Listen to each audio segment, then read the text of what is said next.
Mesdames et messieurs, bonjour, bienvenue à l'émission. Stéphane, bonjour, bon matin. Je pense qu'on se doit de continuer dans la lignée de l'information qui nous fait vibrer là, de bien drôle de façon depuis hier. Là, ce mercredi sanglant, ce mercredi noir de Montréal pour le Collège Dawson. On va avoir une invitée spéciale dans quelques instants, mais je pense qu'il y a lieu de passer en revue comment tout ça a été aussi traité. Il faut, une fois l'événement passé, avoir peut-être des fois un œil un peu plus critique. Un peu plus critique que des événements, du traitement des événements tels qu'on l'a vécu. Puis je pense qu'on peut commencer d'abord par une revue de presse de ce matin. Une revue de presse qui, évidemment, nous en met plein les yeux. On a voulu faire de l'enflure avec ça, là. Ben, non. Ben, écoute, là. Sincèrement, moi, je veux revenir sur la une de la presse, là. Oui. Est-ce que c'est nécessaire de voir le trou de balle du gars dans une flaque de sang? Moi, j'ai des jeunes enfants, j'en ai 3, là. Qu'est-ce que je leur dis? Oui, mais ils étaient probablement les seuls à l'avoir. Ils étaient probablement les seuls à l'avoir. La décence. On tous met de donner l'adresse du site Internet du gars, tant qu'à faire? Bien, je pense qu'il y en a qui l'ont déjà fait. Il y en a qui l'ont déjà fait pour montrer qu'ils savaient des choses, puis ils en savaient plus. C'est toujours le festival de l'hyperbole, là. As-tu vu les sous-titres du Journal de Montréal, là? Ouais. C'est lui. Terreur, il tirait partout. La terreur vécue par les témoins. Marqué pour la vie. Retour vers l'horreur. Le même son qui a tué son père. Puis? Non, mais c'est parce qu'à un moment donné, un peu de sobriété, là. Par respect pour les gens qui vivent un stress. Écoute, fusillade au Collège Dawson, tu peux pas écrire ça sur 30 pages. Imagine-toi, le Journal de Montréal a 30 pages ce matin. La presse en a 14, mais comme c'est un format différent, si tu le déplies ou si tu le plies un dans l'autre, ça revient à peu près à la même couverture, la même épaisseur. Le cahier A de la presse. Là. Les inexactitudes, c'est plein d'inexactitudes. La presse disait hier, Valérie Fabricante en a tué 2. Journal de Montréal, Polytechnique ce matin, 23 femmes ont tombé sur les balles. 24. J'ai pas eu 24. C'est 14. Non, mais la rigueur journalistique. C'est une faute de frappe.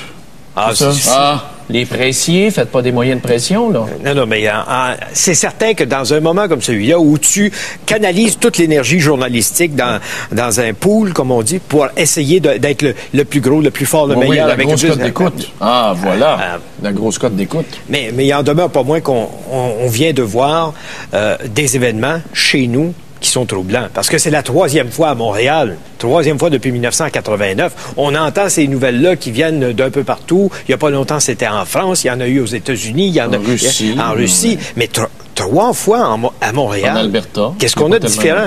On n'a rien de différent. On vit dans une société occidentale, point à la ligne. Est-ce que c'est une surprise, ça, là? Non. Puis il y en aura d'autres. Je vous annonce la mauvaise nouvelle qu'il y en aura d'autres. Tu ris? Puis je vous annonce que de toute façon, nos écoles, c'était déjà des passoires. Ben oui, pas de système de sécurité. On mettra pas, les hôpitaux, c'est la même chose. On n'est quand même pas pouvoir mettre des grillages autour des écoles. Non, je sais. Entre mettre des grillages avec des barbelés, lames de rasoir, puis rien pantoute, il y a une marge. Ben oui, mais t'aurais fait quoi hier? On prend juste l'événement d'hier. Regardons-le froidement.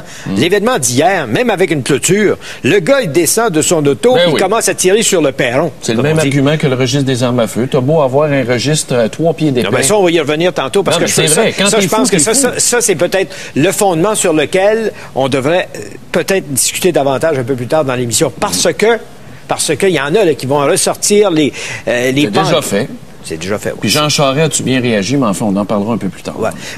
Parlons de la réaction internationale. On a vu ça à CNN, on a vu ça à Fox Télévision, ça a fait les manchettes dans les réseaux de télévision, sur les sites Internet des publications à travers le monde, cet événement de Montréal hier. Oui, puis avec de fausses nouvelles, parce qu'à un moment donné, CNN, pendant 1 heure de temps, pratiquement, annonçait qu'il y avait 4 morts. Après, le gars s'était suicidé. Après, il était tiré par la police. Écoutez, on peut-tu laisser le coroner faire son enquête, puis après, on verra. Mais parlons-en du travail de la police. C'est quoi ton appréciation? Bravo.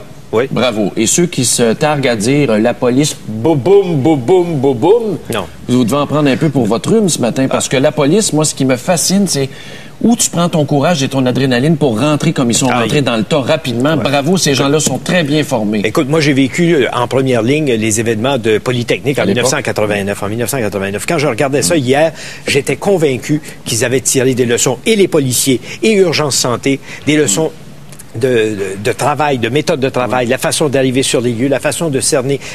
Évidemment, hier, il y a eu un coup de chance. D'abord parce que les policiers... D'abord parce que c'était en plein jour. Moi, je me rappelle... Comment un coup de chance? Ben, coup de chance. Quand l'appel arrive au 911, il y a déjà un véhicule qui voit l'individu entrer. Alors, la chance, c'est d'être capable de le voir, de le cerner, de le suivre. Oui, alors que quand de rentrer dans le bâtisse aussi. Ça, c'est le courage. Et d'ailleurs, c'est le National Post ou le Globe and Mail qui nous donne un titre. Je pense que c'est le Globe and Mail que j'ai pas ici, mais c'est Courage et carnage, quelque chose comme ça. Mais c'est certain que les policiers ont eu la tâche facilitée par le fait qu'ils voyaient et ils étaient capables de savoir où était l'individu. Est-ce qu'ils savaient peut-être pas qu'il était seul? Il fallait pas prendre des mesures de sécurité. Mais ça s'est bien déroulé, nonobstant le résultat. Mais la finale, ben, c'est la finale que le gars avait lui-même annoncé sur son site Internet. Là. Il est mort comme il a vécu. Criblé de balles. Jeune et criblé de balles. Et de toute évidence, il s'est lui-même enlevé la vie une fois qu'il a été blessé par le tir des policiers. Le maire Tremblay était sur les lieux. Je pense qu'il a joué son... sa job. Il a fait sa job. Je pense qu'on peut l'écouter brièvement juste pour vous montrer. Parce qu'il faut montrer de l'empathie, puis il faut être sur place quand un événement comme celui-là arrive. On l'écoute. Il est trop tôt pour essayer de comprendre ou d'expliquer ces événements qui sont inacceptables. Je voudrais offrir mes sympathies, mais également ma compassion aux victimes, aux blessés, à leurs parents et à leurs proches. Alors, ce qu'il faut noter, c'est évidemment que les politiciens sont sollicités pour des commentaires quand ça arrive. On s'en va les voir, on demande t'as toujours peur de te mettre le pied dans la bouche quand arrive un événement comme celui-là. Mais oui, parce que pour avoir l'air plus au courant, pour dire plus de choses que l'autre, des fois... C'est drôle, moi je pensais que les politiciens aimaient ça, les situations de crise. Peut-être. Est-ce qu'on peut écouter? On va écouter Jean Charest. Jean Charest a fait ses commentaires en fin de journée hier sur ces événements et on peut l'entendre. Sur la question de la sécurité, après chaque événement, ceux qui ont des responsabilités de sécurité dans les établissements doivent s'interroger sur les mesures qu'ils ont mises en place. Je pense que chaque événement nous interpelle pour qu'on puisse en tirer des leçons. Moi, là, je veux rendre hommage à Jean Charest. Il a tiré en plein dans le mille. Pourquoi? Parce qu'en Californie, ils ont eu un événement semblable en 92. Le gouverneur a forcé les écoles à se doter de plans de sécurité. Les détecteurs de métaux sont apparus. Je vais me dire, c'est peut-être excessif. Mais dans les années qui ont suivi, le taux de violence dans les écoles a baissé de 50 %, armes blanches et armes à feu. Vraiment, Jean Charest a eu une réaction parfaite et appropriée. Bravo. Oui. Bravo. André Boisclair. C'est qui, ça? Non, mais chef d'opposition. Ce qu'on voit, c'est... Je pense qu'il y a eu beaucoup de retenue. Il y a eu beaucoup de retenue. Ben, je sais que dans le journal, on le voyait là, comme ça, et je ne sais pas s'il retenait ses paroles. Oui. Il y a, au nom du fédéral, M. Harper, c'est pas lui-même qui a parlé, c'est Michael Fortier qui a donné la réaction. Harper était trop ému? Non, parce que... il était avec Condoleezza? Non, mais c'est parce que l'événement se passe à Montréal. Laisse faire Condoleezza, l'événement se passe... mais Harper, es-tu le premier ministre de tous les Canadiens? Ben oui, mais, mais toute la presse est où? La presse est concentrée à Montréal sur un événement qui est à Montréal, lui n'est pas à Montréal. Oui, mais il peut faire un coup de fil? Ben, une conférence devant les journalistes, là. On va dire qu'il n'est pas là. Penses-tu que ça va faire un coup de fil, donner des entrevues et mettre un communiqué? C'est drôle, Gilles Duceppe, il a mis un communiqué rapidement. Il a mis un communiqué. Mais pourquoi il a envoyé un sous-fifre? C'est pas un sous-fifre. Il n'est même pas élu. Il n'est même pas élu, Fortier. C'est le représentant du Québec. Ah, je pensais que c'était Lawrence Cannon. Non, c'est le représentant du Québec. Le lieutenant québécois des conservateurs, c'est pas Lawrence Cannon. Oui, mais Michael Fortier a été... Mais voyons donc. C'est vrai, c'est le responsable de Montréal. Bon, tu cherches des balles. On va l'écouter, Michael Fortier. C'est un événement tragique aujourd'hui. Je pense que tout le monde le reconnaît. Et je pense qu'aujourd'hui, on devrait avoir des pensées pour ceux et celles qui ont été des victimes, ceux qui sont dans les hôpitaux et les étudiants qui ont été témoins de scènes atroces qui ne devraient pas se dérouler aujourd'hui, ni dans nos institutions d'enseignement, ni ailleurs dans nos villes. C'est comme société, on doit s'interroger sur ce qui peut motiver des personnes à poser des gestes comme ceux qui ont été posés aujourd'hui. Alors, tu vois comme... on a vu sa chemise à carreaux. T'es placé pour parler de la chemise de quelqu'un, toi? Moi, j'ai pas de trouble à rire de moi. J'ai pas de trouble à rire de moi. Non, mais... Tu devrais le conseiller au prochain dîner au mode des Oliviers, dis donc, va plus chez mais le gars qui part le matin, là, il s'attend pas de se retrouver dans une situation comme celle-là dans la journée. Non, surtout quand t'es sénateur. Non, mais bon, t'as pas à rire de sa chemise, t'as pas un mot à dire là-dessus. Écoute-moi bien. Mais, en tout cas, enfin, revenons sur le registre des armes à feu. Normand Lester, plus tôt ce matin, dans Caféine, nous a fait la démonstration que ça de marchait pas. comment c'est facile de se procurer le type d'arme, une Beretta CX4, en vente pour à peu près 795 $ sur Internet. Oui. Probablement même pas illégal au Canada. Mais le problème n'est pas là. Ben oui, mais c'est tous que le problème n'est pas là. Le problème n'est pas là, mais on est rendu à 2 milliards. On a dépensé 2 milliards jusqu'à aujourd'hui pour passer à côté d'un problème. Le registre, ça intervient à la fin du processus. Qu'on retrouve nos valeurs familiales. Tu sais, tout ce que ma fille de 7 ans m'a dit, moi, hier soir, quand je suis arrivé. Elle se réveille, elle dit, tu sais, papa, elle dit, sa mère, là, probablement qu'elle s'est pas occupée de lui ou il est arrivé quelque chose dans sa famille. Où il était sa drogue. Bon. 7 ans, elle s'est recouchée. Je pense qu'on a des images de l'individu. Ouais. Je pense qu'on a récupéré à peu près la totalité des images, ce qu'on a vu aussi également sur son site Internet. Qu'est-ce qui te frappe de ça? Rien. C'est un pattern habituel. J'ai rien appris de neuf hier. Le gars reclus qui vient en marge de la société, qui a été reject. Ouais. Mais banal. Il est photographié dans la maison chez lui avec une arme comme celle-là. Oui. Quand tu te fais photographier dans la maison chez vous avec une arme comme celle-là, est-ce qu'il est possible pour des parents de ne pas savoir que ça existe? Certain que c'est possible pour des parents de ne pas le savoir. J'ai de la misère avec ça. 3/4 des parents là, d'enfants de cet âge-là savent même pas se servir d'Internet. Regarde-moi le couteau, là. Ben oui. Les parents ne savaient pas que ce jeune-là... Ces couteaux-là, c'est une Catherine. Je le sais, mais quand le tien en a de ça, tu peux pas... là, ils savent pas. On connaît pas l'histoire parentale de cet enfant-là, mais à un moment donné, là, quand on arrive là, c'est parce que peut-être que tu as pris une distance vis-à-vis de tes enfants. Je ne veux pas blâmer personne. On n'est pas dans cette famille. On pourra peut-être s'interroger sur l'âge mental aussi de l'individu. Ses contacts avec des gens sur Internet, sa spécialité, c'était les adolescentes de 14 ans. Non, oui, c'est plein. Comment c'est plein? Des gottes, puis tout ce que tu voudras, c'est plein. Tu me dis que c'est plein de monde comme ça sur Internet. Regarde, au lieu de mettre 2 milliards dans le contrôle des armes à feu, pourrait-on envisager de contrôler les sites Internet où est-ce que ces gars-là sont capables de s'afficher? Comment ça donne rien? Ça donne rien. Ça, c'est comme le registre des armes à feu. Non. T'interviens pas quand le gars... Comment tu vas faire, là? Penses-tu qu'on laisse notre adresse sur Internet, là? Hey, comment tu fais? Comment ils font pour retrouver les pédophiles? Là, ils font de l'espionnage.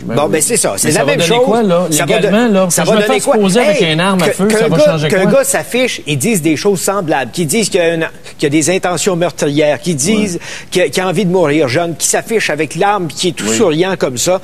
Moi, là, si j'étais dans la police et que je le savais, d'abord, je cognerais à la porte. Oui, mais attention, Richard, tu connais l'état du droit. Quelle infraction criminelle il a faite, lui, là? Il a l'intention de tuer. Puis? L'intention de tuer, ça moi existe. aussi, je peux avoir l'intention de tuer aux 5 minutes. Ben oui, mais à titre préventif... Tu sais qu'au criminel, il y a l'intention... Soyons logiques, Stéphane, soyons logiques. Ben voyons donc, la Charte des droits et libertés... La Charte des droits, à partir du moment où S'il fallait mettre en prison tous ceux qui ont l'intention de tuer à un moment donné parce qu'ils sont frustrés, il resterait plus grand monde sur la planète, Richard. Ben voyons donc, tu penses pas qu'une intervention préventive auprès de cet individu-là... Chasse aux sorcières. Non, ça c'est pas vrai. Où tu traces la ligne. Voyons donc, moi je peux me faire photoshopper avec une mitraillette puis je n'ai jamais eu. Ben oui, mais si t'arrives dans la maison puis elle est là... Oui, mais comment tu vas faire? Ben, t'as une présomption parce qu'il s'est fait photographier avec. La présomption est suffisante pour aller chercher un mandat de perquisition. Un mandat de perquisition te permet de fouiller. Quand tu fouilles, si t'en trouves, au moins tu y enlèves. Je peux te mettre une photo de moi sur Internet, beau pectoraux, bodybuilder, puis dans le fond, on sait bien que c'est pas vrai. Ben oui, mais c'est de ta faute. C'est à toi de pas te faire photographier comme ça. Puis là, il va y avoir 2000 femmes à ma porte en train de cogner, puis je vais leur dire, je m'excuse, mesdames, ridiculise pas ça. Arrête de faire des farces avec ça. Moi, je pense que la surveillance, on fait de la cybersurveillance. C'est pas là qui est la source du problème, mon gars. C'est d'intervenir dans les écoles, d'en mettre des ressources contre le taxage, le ci, le ça, les rejects, faire de l'intervention tout de suite en première ligne. C'est là qui est la source du problème. C'est pas après. C'est de retrouver des valeurs familiales, des valeurs de communauté qu'on a pu puis qu'on n'aura pas, puis il faut passer à travers, puis on est en transition, puis ça va s'empirer. Il faut vivre avec. Parce que les gens ont perdu le sens des valeurs. En attendant, on va laisser des individus comme ça continuer de préconiser la mort. Je te dis pas que je supporte ça. Non. C'est la fatalité, mon ami. On a semé, on récolte ce qu'on a semé comme société. C'est ça, l'Occident.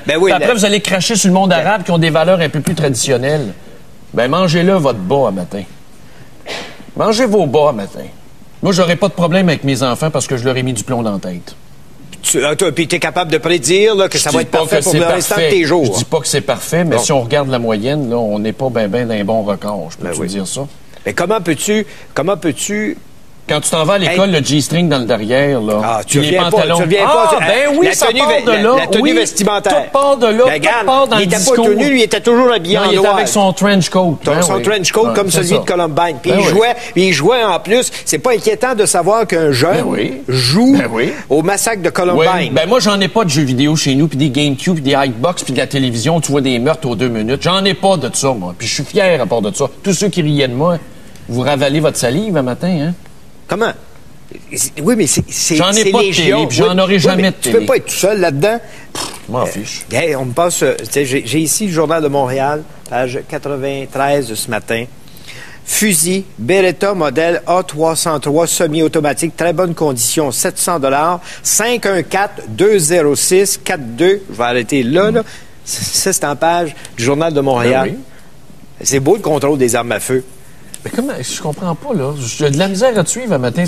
Moi, là, je peux prendre un crayon, là, puis je vais t'assassiner avec. Je veux dire, ça, c'est secondaire. Ça n'a rien à voir.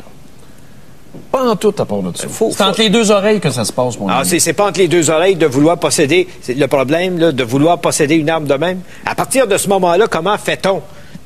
Puis c'est pas par le registre. Je peux tuer du monde avec mon auto, là, Sacha. Tu comprends-tu? C'est entre les deux oreilles que ça se passe. C'est un faux problème, ça. Non, je pense que le problème est beaucoup plus grave. Il va falloir réfléchir. Oui. C'est pas.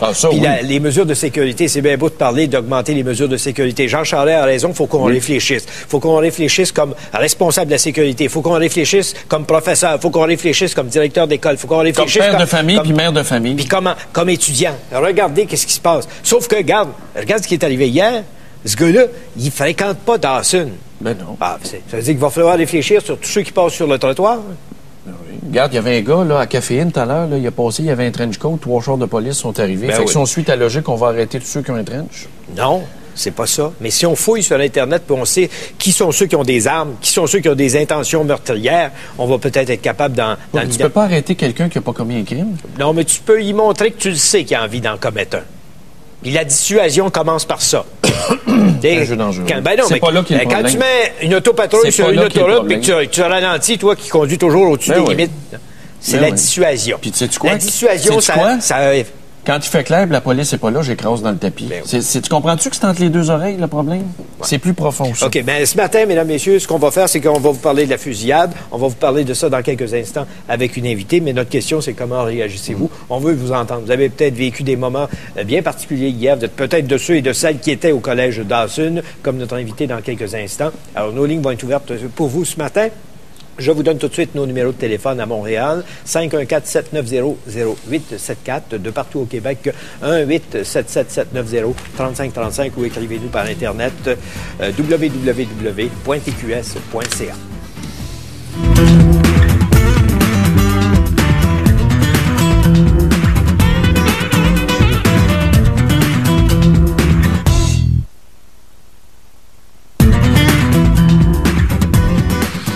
Alors, ce matin, on va prendre vos réactions aux événements qui sont survenus hier au collège Dawson. Mais avant de prendre vos réactions, il y a quelqu'un qui peut réagir peut-être davantage que bien d'autres parce qu'elle a été prise dans le feu du tir d'hier lorsque c'est survenu hier midi au collège Dawson de Montréal. C'est Evan Wisdom Dawson. Vous vous appelez Dawson, un nom prédestiné pour fréquenter cette école. Avez-vous dormi au cours de la nuit dernière? Oui, j'ai dormi. Oui, j'ai pu dormir. Comment avez-vous fait? Peut-être parce que j'ai tellement conté l'histoire hier que j'ai fini par m'habituer. Vous avez été épuisé. Fatigué ou vidé. Ouais. Et ce matin? Vous êtes retourné sur les lieux ce matin. Oui. Quelle a été votre première réaction? Vous regardez ça? Vous savez que vous allez devoir retourner à cette école-là pour suivre des cours? Oui, j'avoue que revenir aussitôt, c'était un petit peu choquant. Là. Je savais pas que j'allais devoir revenir jusqu'au collège ce matin, mais... Bon, racontez-nous, vous l'avez peut-être déjà fait, mais racontez-nous pour les gens qui nous écoutent, comment ça s'est passé sous vos yeux hier. Qu'est-ce que vous avez vu? Bon, ben pour moi j'étais au 3e étage, alors en haut de l'escalier qui descendait vers la cafétéria où ça s'est passé. Okay. Alors j'étais avec un groupe d'élèves et puis on était tous comme accroupis dans les escaliers pour essayer de voir qu'est-ce qui se passait sur l'étage plus bas parce que personne ne savait qu'est-ce qui se passait. Et puis, c'est à ce moment-là qu'on a commencé à avoir des élèves qui étaient en train de se faufiler vers les escaliers comme à terre, qui étaient en train d'essayer de s'évader, en fait. Puis, ils criaient, ils pleuraient. Alors, c'est à ce moment-là qu'on... Avez-vous entendu les coups de feu? Oui, c'est à ce moment-là, en fait, qu'on a entendu les OK, c'est-à-dire les gens tentaient de fuir avant que la pétarade... Alors, ça doit qu'il l'ait vu. Alors, mais je sais que j'ai déjà entendu qu'il avait tiré sur des élèves qui étaient couchés. Alors, vous l'avez vu? Moi, je ne l'ai pas vu, non pas personnellement. Mais vous l'avez su pendant que vous étiez à l'intérieur? Oui. Avez-vous pensé mourir? Avez-vous eu peur? Pour un moment, je dois vous avouer qu'en courant, parce qu'à ce moment-là, quand on a entendu les coups de feu, on a tous couru vers une autre sortie, de penser qu'il y avait peut-être un tueur à notre dos, c'était pas réconfortant. Même si ça remonte à 14 ans, Columbine, des choses comme celle-là, la Polytechnique, est-ce que vous avez ça en tête? Est-ce que vous connaissez ces événements-là au point de dire c'est la même chose qui est en train de m'arriver? Bien, Columbine, définitivement, là, on en entend pas mal parler. Et puis Concordia aussi, puis Polytechnique, bien, on en a tous parlé déjà. C'est juste qu'on n'aurait jamais pensé que ça pourrait nous arriver à nous-mêmes. J'ai juste une question technique. Quand on rentre au collège Dawson en temps normal, la porte qui donne sur Atwater, est-ce qu'il y a des gardiens de sécurité en temps normal à la porte? Habituellement, je crois que oui. C'était sur la sortie de Maisonneuve. Maisonneuve, oui, OK. Où il est entré, mais je sais qu'il y avait déjà des policiers sur scène lorsqu'il est rentré. Alors, mais admettons une journée normale d'école, est-ce qu'il y a des gardiens de sécurité qui font les gardes à la porte? Je ne sais pas s'ils sont toujours à la porte, mais je sais qu'on a pas mal... Ouais, il y en a qui patrouillent à l'intérieur, qui sont voués à la sécurité du collège. Mais c'est une fatalité. Comment allez-vous vivre ça demain, après-demain? Est-ce que vous avez l'impression que ça va changer votre façon d'aller à l'école? Ça dépend toujours de l'atmosphère à l'école. Comme je sais qu'on va en parler dans les cours, je sais qu'on va en parler, je sais qu'il va y avoir du soutien, puis que tout le monde... Une forme de thérapie avec laquelle on va vous confronter de façon à essayer de diminuer le choc psychologique que vous pouvez avoir. Pour moi, je sais pas si... Je sais que je vais y retourner, je sais que je vais continuer ma vie parce que, en fait, il faut. Faudrait pas que ça s'arrête. Mais je sais que pour plusieurs, ça va être plus difficile que ça. Avez-vous échangé plus tard dans la journée avec les autres? Vos collègues, vos compagnons, vos compagnes de classe? J'ai pu, pas nécessairement mes compagnes de classe, j'ai pu contacter tous ceux que je connaissais. Okay. Alors, c'était réconfortant de savoir qu'ils étaient bien. Avez-vous eu peur à un moment donné d'en avoir perdu? Oui, j'ai eu peur. D'en avoir qui étaient parmi les blessés? J'ai appelé tous ceux que vous connaissiez. Oui, c'est ça, exact. Avez-vous l'impression qu'il y en a qui sont plus en état de choc que vous avez l'air de l'être ce matin? Définitivement. Moi même que j'ai rencontré sur Atwater ce matin une des élèves qui est dans mon cours d'anglais, et puis elle n'était pas aussi proche que moi et elle n'avait pas dormi du tout. Et comme ça dépend toujours du comme. Puis aussi, j'ai rencontré hier, en sortant, j'ai rencontré une fille du nom de Chloé qui était en état de choc complet. Extrême. Et puis, je suis restée avec elle parce que moi, je la connaissais pas, sauf que elle avait l'air de ne pas bien aller. Fait que je suis restée avec elle et puis... Mais pour vos parents, parlez-moi de vos parents. Est-ce qu'il y a eu un contact hier? Oui, c'est... Vous êtes mort d'inquiétude? Bien, je leur ai appelé, comme aussitôt que ça s'est passé, j'ai appelé mon père. Tout de suite? Oui, et puis là, j'ai pu contacter mon père et puis c'est à ce moment-là que les cellulaires ils ont arrêté de fonctionner. Bien, pas arrêté, mais il y en avait trois en même temps. Mais t'imagines comme parent, là, tu dois perdre la boule. Tu sais, quand t'attends l'appel de ton enfant, ça doit être épouvantable. Qu'est-ce qu'ils ont fait une fois qu'ils l'ont su? Mon père, lui, il n'en avait même pas encore entendu parler aux nouvelles. Fait qu'il était comme, je comprends pas, qu'est-ce qui se passe? Donc, c'est vous qui l'avez informé? Oui, c'est exact. Parce que, puis là, ma mère, j'ai pas pu la contacter parce que les cellulaires fonctionnaient pas. Elle m'a envoyé un message texte et puis je lui ai répondu. Puis elle voulait en savoir plus sur que j'étais comme... Avez-vous eu des échanges avec les policiers sur ce que vous avez vu? Comment ça s'est passé? Au début, parce que la fille avec qui j'étais, Chloé, elle avait été à 2 pieds du tireur. Alors, elle l'avait vu à l'entrée. C'est pour ça qu'elle était si choquée, là. Puis, c'est pour ça que je suis restée avec elle. Alors, on a commencé à parler avec un policier, sauf qu'il y a eu du monde qui ont commencé à courir sur Maisonneuve puis à crier. Alors, tout le monde a commencé à courir. Fait qu'on a juste couru de là. Vous êtes sortie comment, vous? Moi, je suis sortie sur... Je sais pas exactement. Je connais pas très bien l'école en ce moment. C'est votre première année. Exactement. C'est ça. Mais je suis sortie par la sortie sur le 3e étage sur... je sais même pas c'est quelle rue, mais on a fait le tour puis on est revenu vers... en courant. Ouais, en courant. Okay. Evan, merci beaucoup. Merci de vous déplacer, d'être venu nous voir. Merci. Bonne chance pour le futur. Bonne récupération. Je pense que vous allez en avoir besoin. Merci. Vous êtes très courageuse. Merci beaucoup. Alors, je vous rappelle notre question. On parle évidemment de la fusillade survenue hier au collège de Dawson et on reçoit vos réactions de toutes sortes, que vous ayez été proche ou loin de l'événement, ce que ça provoque chez vous. On est prêt à l'entendre. Je vous rappelle nos numéros de téléphone à Montréal, 514-790-0874, de partout au Québec, 1877-790-3535 ou encore écrivez-nous là par Internet à www.tqs.ca.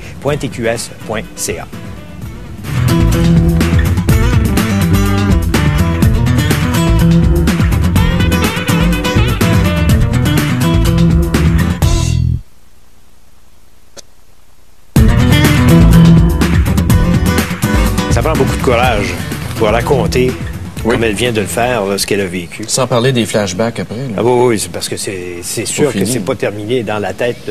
Tu revis ce genre de choses-là. Probablement encore davantage quand tu retournes à l'école pour la première fois. Oui. On va prendre un appel. On a Joanne à Montréal qui est en ligne. Joanne, bonjour. Oui, bonjour. On vous écoute. Oui, c'est parce que... Ben là, j'étais un peu nerveuse. Hier, OK, c'est parce que j'étais là quand le premier s'est fait tirer, là. Ah oui? C'est celui de dehors, là, de l'extérieur. OK. C'est parce que moi, j'étais dehors, je sortais du IGA à Alexignon.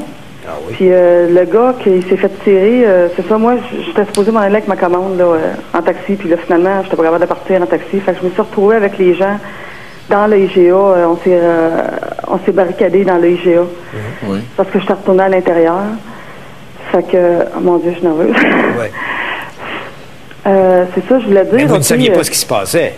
Pardon? Vous ne saviez pas ce qui venait de se passer. Ah, moi, j'avais aucune idée. Mais d'ailleurs, le gars qui s'est fait tirer, que j'ai vu, moi, en premier, OK, je pensais que c'était quelqu'un qui était visé. Tu sais, comme les guerres de gang qui visent quelqu'un. Une balle perdue, oui, c'est ça. Fait que, pour moi, c'était comme, OK, je peux pas être visé parce que c'est quelqu'un en particulier. Fait que c'est ça que je pensais, puis puis là, après ça, c'est d'entendre les coups de feu, puis les cris, puis le monde, puis là, à quelque part, parce que ce qui s'est passé, quand je suis retournée dans les GA, puis que là, je m'en allais repartir, puis on a tout fermé les portes, puis que, tu vois le monde courir, t'entends les coups de feu, t'entends le monde crier, mais là, tu vois plus rien. Tu fais juste entendre. C'est un blackout, on se sent dans un film, là. C'est comme si on se regardait, là. Ouais. Ah, ça n'a pas de sens. Ouais. Ça n'a pas de sens, je veux dire, dans le sens que c'est ça, c'est vraiment... Mais on dirait que je l'ai comme pas vécu sur le moment. Et vous l'avez vécu... Moi, comme, quand il arrive des... Ben, moi, personnellement, je sais pas pour les autres, mais moi, quand il arrive des choses comme ça qui sont vraiment graves, on dirait que je tombe dans une phase de dédramatisation. On dirait que je suis complètement décrochée. Là. Un peu zombie. Au départ, là, à l'extérieur, quand le gars vient de se faire tirer, là, le monde, les filles, le monde, ça criait, ça pleurait. Puis là, je les regardais, je dis, ben là, tu sais, là, j'étais complètement décroché, là. On réagit tout différemment. Écoute, j'ai été témoin d'un meurtre, moi, dans ma vie, une fois. Oui, pas loin d'ici, à coup de hache, hein? Tu peux pas t'imaginer comment ça se passe vite et comment tu es dépourvu quand ça arrive. Ah. Je veux dire, comme si et moi, là, qui ai vécu autour d'un monde de violence, de criminels et tout ça, même là, je suis resté incapable de faire quoi que ce soit. C'est même pas moi qui ai appelé la police le premier. Ouais. Mais c'est ça. Ah, vous dites exact, c'est tel... Ah, ben, OK, je suis contente, je suis pas toute seule. Non. Mais c'est parce que de parler à mon entourage, eux autres, ils comprennent pas. Je pense pas qu'ils comprendraient ça. Je pense qu'il faut que tu le vives pour comprendre. Exact. Puis c'est ça, l'espèce de... parce que pour eux autres, je dois avoir quand même un petit peu... parce que t'es complètement détaché. Moi, en tout cas, c'est ça qui s'est passé. J'ai déjà été critique, excusez, madame, j'ai déjà été critique à l'endroit des gens qui disaient « me souviens pas, je suis pas capable de dire... » Non, t'as un blackout, souvent. J'étais pareil. Tu sais, je critiquais des fois les gens. Non, ça se peut pas qu'ils ne sachent pas, ça se peut pas qu'ils s'en rappellent pas. T'étais là. T'étais là. Ah non, c'est épouvantable un événement comme celui-là. Alors imagine-toi les policiers au niveau de l'adrénaline quand t'arrives. On pense-tu à ces policiers-là qui sont rentrés, ils vont en avoir des séquelles aux autres aussi, là? Oui, il était 143 hier soir en séance de thérapie. Ouais. Ah non, c'est... justement, au niveau de l'adrénaline pour les policiers, puis parce que quand on était dans le GA, elle m'a emmené Josée, la boss. Elle essayait de contacter les agents de sécurité parce que pour trouver le moyen d'essayer de nous évacuer. Puis elle disait que même les agents, là, pour elle, là, c'était rien, là, parce que même eux autres avaient peur, eux autres même à leur peau. Puis dans le GA, ce qu'on avait entendu, c'est qu'il y a un policier qui avait été tiré. Là, c'était rendu comme ça là-dedans. Là. La machine à l'allumeur. Oui, c'est ça, ça part. Là, il y avait comme 5 personnes qui avaient été tirées, puis un policier, puis là, les agents, tout le monde avait peur. On était, écoute, là. Fait que, au niveau d'adrénaline, mais ils sont tellement courageux, les policiers. Je sais pas comment ce qu'ils font pour, comme ceux qui sont allés directement le suivre, là. C'est incroyable le courage que ça demande. Parce que, je sais, en tout cas, ils ont un très, très bon... En passant, les policiers, hier, ils ont tellement fait une belle job, là. Ils ont tellement bien géré ça, j'en reviens pas encore. Puis c'est ça, tout le long que j'étais là, j'étais comme détachée. Puis à un moment donné, je me suis retournée chez moi, puis à pied. Moi, j'ai marché. Puis là, c'est là que j'ai mis mon baladeur. Puis je marchais, puis j'étais comme dans ma bulle. Mais le seul temps où j'ai comme pris conscience, c'est parce qu'en arrivant chez moi, je suis arrivée en même temps, ça donne que mon petit jeune. Vous avez plusieurs enfants, je vous écoute parler, puis on se ressemble. Moi, j'en ai 4, je suis toute seule avec mes 4. Puis mon dernier, il arrive, puis il sort d'autobus. Là, moi, j'arrive de là, mais j'étais dans ma bulle. Je n'avais pas encore pris conscience de tout ce que je venais de vivre, de tout ce que je venais de voir. Puis là, mon petit jeune, il sort, tout content, il me regarde. « Maman, j'ai eu une journée verte, j'ai eu une journée parfaite. » Il était tout content. C'est bon. Fait que là, je l'ai pris, puis j'ai revécu la même chose. Parce que moi, j'ai déjà perdu mes parents à un accident. Puis je l'ai pris, puis j'avais comme besoin de le sentir, de le serrer, comme de l'intégrer en moi. Comme quand j'ai perdu mes parents, j'avais besoin de les sentir.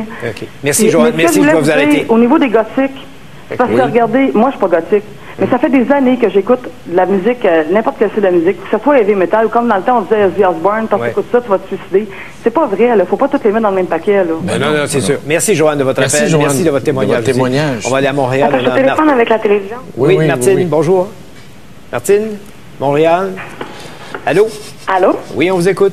Ça va bien, oui? Oui, très bien. OK, moi, j'appelle parce que moi, j'étais pas vraiment reliée à ces événements-là. Mais j'étais à Longueuil, j'attendais ma soeur, je magasinais, puis c'est les madames qui ont commencé à m'en parler, qui avaient entendu à la radio. Qu'est-ce que vous voulez dire, les madames? Des madames qui étaient là? magasinaient. OK. Qui étaient au courant. Oui. Puis je vous dis que ça a vraiment, vraiment blessé au fond, parce que ça vient, mon première réaction, j'ai appelé mon père. Oui. J'ai dit, papa, j'ai entendu ça, c'est débossant, parce que moi, je suis agent de sécurité, puis il n'y a pas longtemps, on a eu quelqu'un qui est rentré armé, puis qui a ligoté des personnes du ménage, puis ça arrivait à 2 reprises, tu sais, puis après ça, tu viens avec un sentiment, je travaille, j'ai pas peur, j'ai dormi avec ça, puis sauf que tu viens avec un sentiment sur la défense totale, constamment, parce que tu sais jamais ce qui peut arriver. Puis je voulais juste dire que j'étais d'accord avec M. Gendron, avec ce qu'il disait tout à l'heure, c'est à l'école que ça commence, ça, c'est dans la tête. Il faut travailler avec, pour mettre dans l'éducation des plans pour que les gens puissent se connaître eux-mêmes, apprendre à, je ne sais pas, tu sais.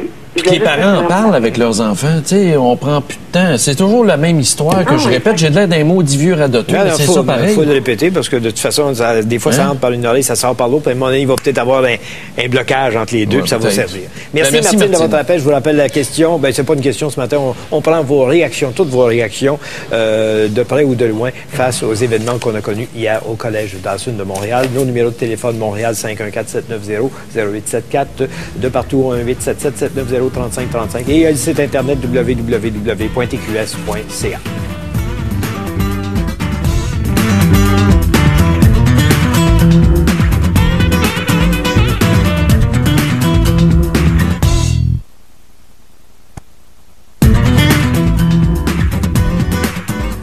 La boîte à courriel déborde, mais as-tu réservé quelques-uns de... Oui, il y en a quelques-uns intéressants. Ici, André de Pointe-Claire. Comme tout le monde, je suis consterné par le geste, mais je suis encore plus dégoûté par certaines personnes comme Daniel Turp du PQ et Jack Todd de la Gazette qui en profitent pour faire la promotion de leur idéal politique, le registre des armes à feu qui donne rien.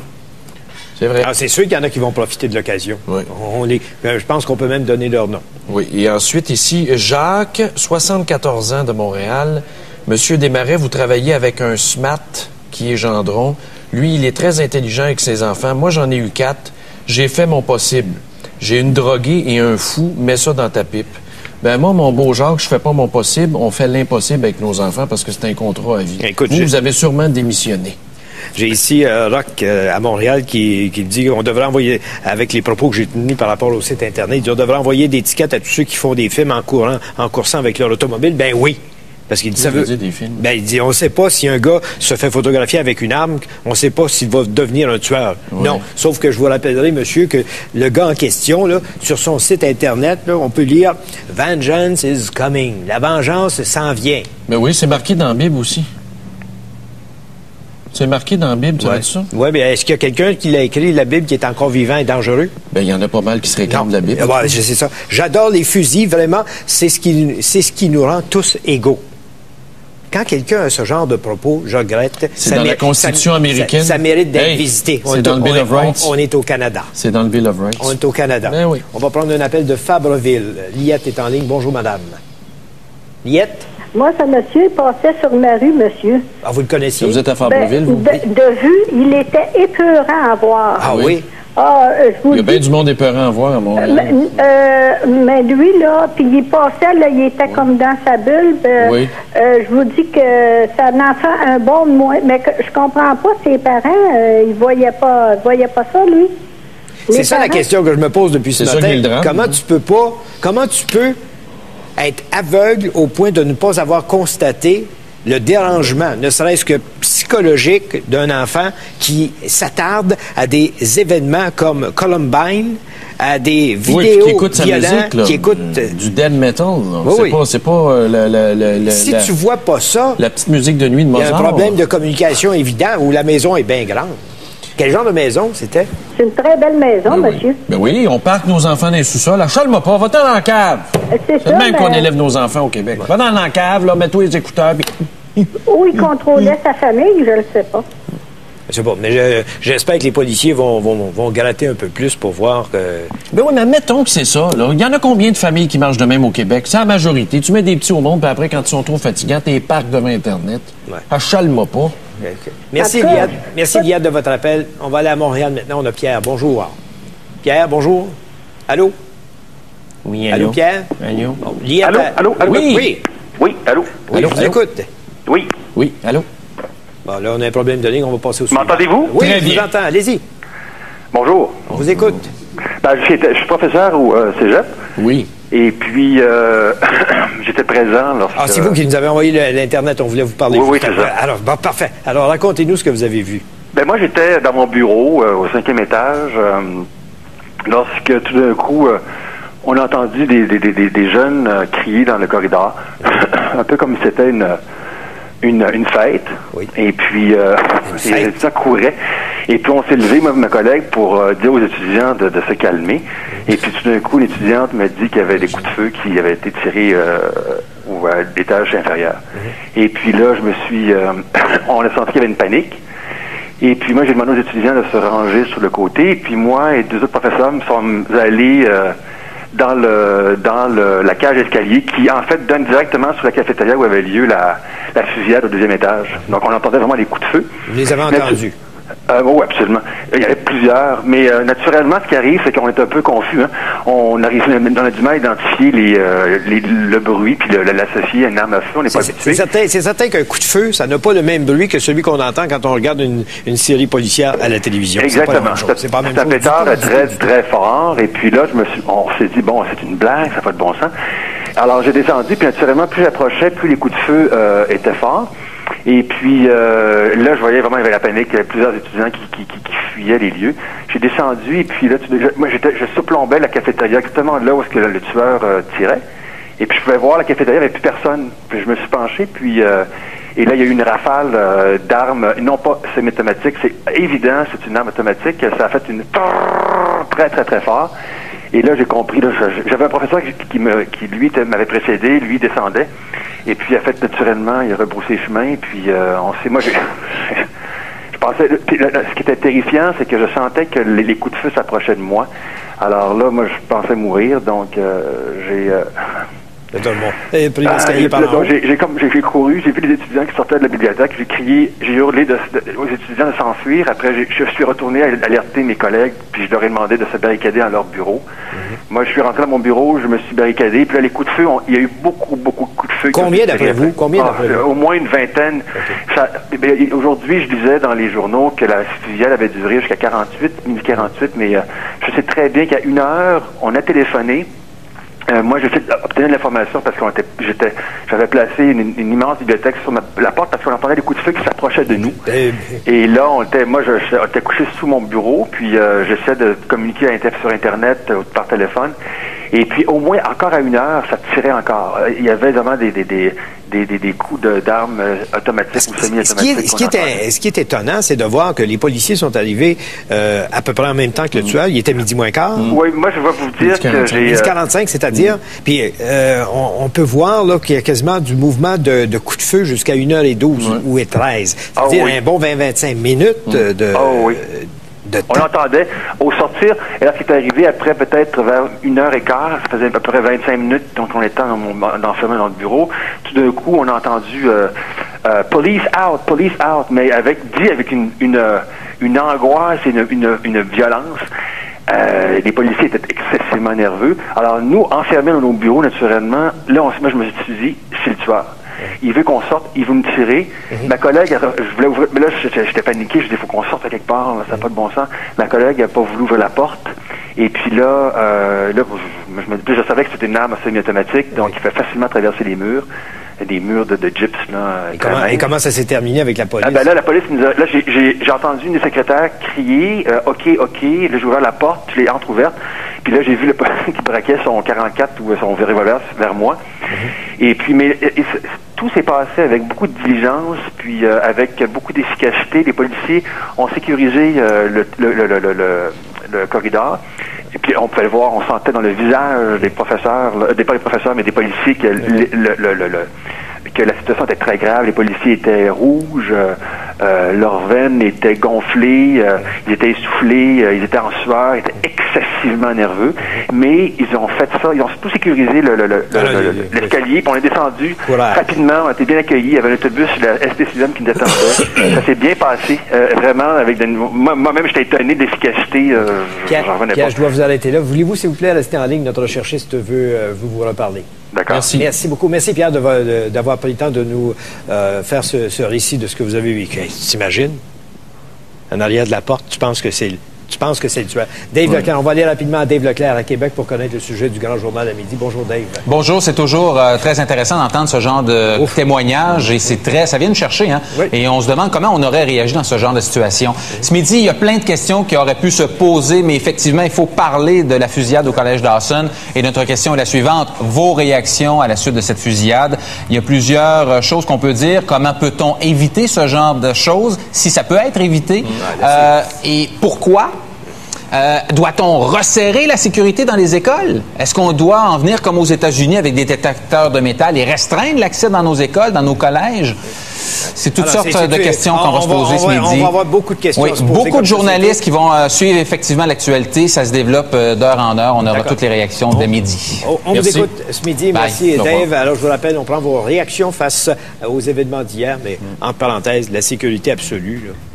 Non, mais entre rien puis une forteresse, il y a une marge. Oui, OK. Merci. On continue dans quelques instants avec vous.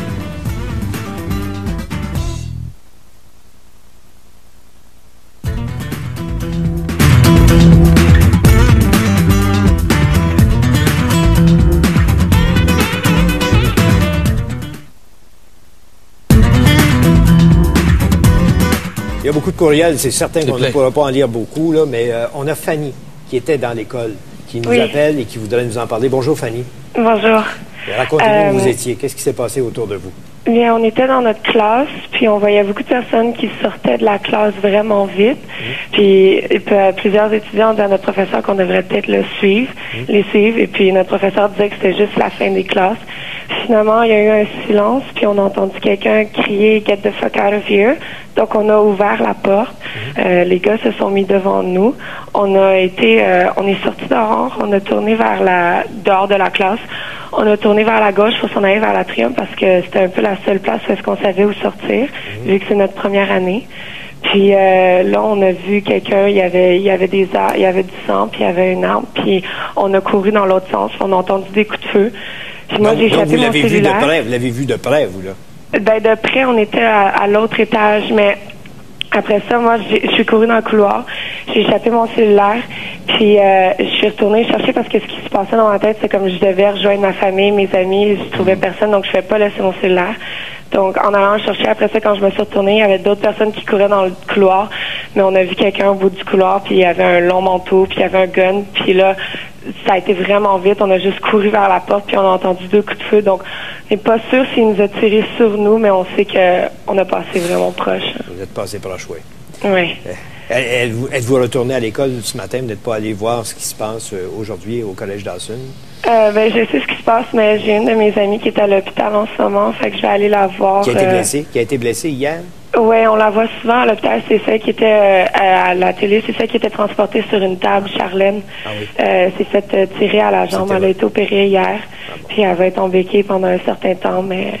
Bien, Fanny, merci beaucoup d'avoir partagé ça avec nous. C'est déjà tout le temps parce que l'émission tire à sa fin. Je veux te lire le courriel. Ben, je veux juste rapidement, moi, quand je vois des boomers qui m'écrivent « Cessez de blâmer les parents », là, on en parle. Mais regarde ici, Simon Laval. Je suis fatigué d'entendre dire que c'est toujours parce qu'on est habillé en noir qu'on écoute des films comme ça. Moi, je dis depuis l'âge de 12 ans, je vis la nuit, j'en ai 23, et c'est écrit dans un français impeccable, imagine-toi.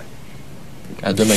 Mais c'est écrit dans un français impeccable. Mais il vit comme le gars qui a fait ça hier, mais il dit c'est pas tout le monde. Merci, bonjour, bonne journée, à demain.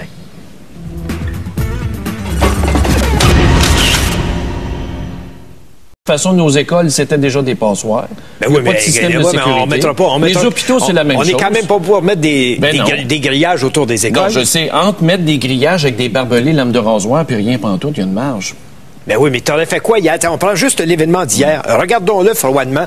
L'événement d'hier, même avec une clôture, le gars, il descend de son auto, il commence à tirer sur le perron. C'est le même argument que le registre des armes à feu. T'as beau avoir un registre à 3 pieds d'épais. Non, ben ça, on va y revenir tantôt, parce que je pense que ça, c'est peut-être le fondement sur lequel on devrait peut-être discuter davantage un peu plus tard dans l'émission. Parce que il y en a là, qui vont ressortir les déjà fait. C'est déjà fait. Puis Jean Charest, as-tu bien réagi? Mais enfin, on en parlera un peu plus tard. Ouais. Parlons de la réaction internationale. On a vu ça à CNN, on a vu ça à Fox Télévision, ça a fait les manchettes dans les réseaux de télévision, sur les sites Internet des publications à travers le monde, cet événement de Montréal hier. Oui, puis avec de fausses nouvelles, parce qu'à un moment donné, CNN, pendant 1 heure de temps, pratiquement, annonçait qu'il y avait 4 morts. Après, le gars s'était suicidé. Après, il a été tiré par la police. Écoutez, on peut-tu laisser le coroner faire son enquête, puis après, on verra. Mais parlons-en du travail de la police. C'est quoi ton appréciation? Bravo. Oui. Bravo. Et ceux qui se targuent à dire la police, boum, boum, boum, non. Vous devez en prendre un peu pour votre rhume ce matin, parce que la police, moi, ce qui me fascine, c'est où tu prends ton courage et ton adrénaline pour rentrer comme ils sont rentrés dans le tas rapidement. Ouais. Bravo, ces gens-là sont très bien formés. Écoute, moi, j'ai vécu en première ligne les événements de Polytechnique en 1980. Vers l'horreur. Le même son qui a tué son père. Puis? Non, mais c'est parce qu'à un moment donné, un peu de sobriété, là. Par respect pour les gens qui vivent un stress. Écoute, fusillade au Collège Dawson, tu peux pas écrire ça sur 30 pages. Imagine-toi, le Journal de Montréal a 30 pages ce matin. La presse en a 14, mais comme c'est un format différent, si tu le déplies ou si tu le plies un dans l'autre, ça revient à peu près à la même couverture, la même épaisseur. Le cahier A de la presse. Là. Les inexactitudes, c'est plein d'inexactitudes. La presse disait hier, Valérie Fabricante en a tué 2. Journal de Montréal, Polytechnique ce matin, 23 femmes ont tombé sur les balles. 24. Il n'y a pas eu 24. C'est 14. Non, mais la rigueur journalistique. C'est une faute de frappe. Les pressiers, faites pas des moyens de pression, là. Non, mais c'est certain que dans un moment comme celui-là, où tu canalises toute l'énergie journalistique dans un pool, comme on dit, pour essayer d'être le plus gros, le plus fort, le meilleur. La grosse cote d'écoute. Voilà. La grosse cote d'écoute. Mais il en demeure pas moins qu'on vient de voir des événements chez nous qui sont troublants. Parce que c'est la 3e fois à Montréal, 3e fois depuis 1989. On entend ces nouvelles-là qui viennent d'un peu partout. Il n'y a pas longtemps, c'était en France, il y en a eu aux États-Unis, il y en a en Russie. Mais 3 fois à Montréal. En Alberta. Qu'est-ce qu'on a de différent? On n'a rien de différent. On vit dans une société occidentale, point à la ligne. Je veux dire, est-ce que c'est une surprise, ça, là? Non. Puis il y en aura d'autres. Je vous annonce la mauvaise nouvelle qu'il y en aura d'autres. Tu ris? Puis je vous annonce que de toute il est trop tôt pour essayer de comprendre ou d'expliquer ces événements qui sont inacceptables. Je voudrais offrir mes sympathies, également ma compassion aux victimes, aux blessés, à leurs parents et à leurs proches.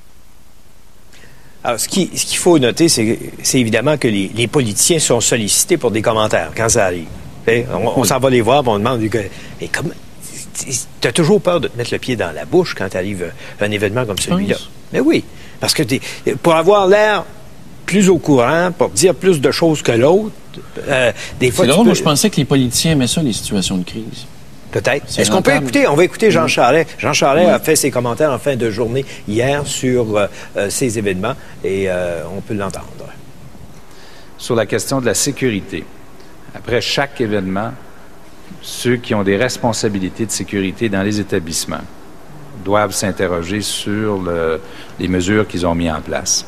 Je pense que chaque événement nous interpelle pour qu'on puisse en tirer des leçons. Moi, là, je veux rendre hommage à Jean Charest. Ouais. Il a tiré en plein dans le mille. Pourquoi? Parce qu'en Californie, ils ont eu un événement semblable en 92. Le gouverneur a forcé les écoles à se doter de plans de sécurité. Les détecteurs de métaux sont apparus. Je vais me dire, c'est peut-être excessif. Mais dans les années qui ont suivi, le taux de violence dans les écoles a baissé de 50 %, armes blanches et armes à feu. En 1989. Quand je regardais ça hier, j'étais convaincu qu'ils avaient tiré des leçons, et les policiers, et Urgence Santé, des leçons de travail, de méthode de travail, la façon d'arriver sur les lieux, la façon de cerner. Évidemment, hier, il y a eu un coup de chance. D'abord parce que les policiers... D'abord parce que c'était en plein jour. Moi, je me rappelle... Comment un coup de chance? Ben, coup de chance.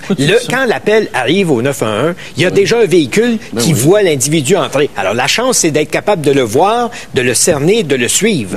Alors que quand de rentrer dans le bâtisse aussi. Ça, c'est le courage. Et d'ailleurs, c'est le National Post ou le Globe and Mail qui nous donne un titre. Je pense que c'est le Globe and Mail que j'ai pas ici, mais c'est Courage et carnage, quelque chose comme ça. Mais c'est certain que les policiers ont eu la tâche facilitée par le fait qu'ils voyaient et ils étaient capables de savoir où était l'individu. Est-ce qu'il ne savait peut-être pas qu'il était seul? Il fallait pas prendre des mesures de sécurité. Mais ça s'est bien déroulé, nonobstant le résultat. Mais la finale, c'est la finale que le gars avait lui-même annoncée sur son site Internet. Là. Il est mort comme il a vécu. Criblé de balles. Jeune et criblé de balles. Et de toute évidence, il s'est lui-même enlevé la vie une fois qu'il a été blessé par le tir des policiers. Le maire Tremblay était sur les lieux. Je pense qu'il a joué sa job. Il a fait sa job. Je pense qu'on peut l'écouter brièvement juste pour vous montrer. Parce qu'il faut montrer de l'empathie, puis il faut être sur place quand un événement comme celui-là arrive. On l'écoute.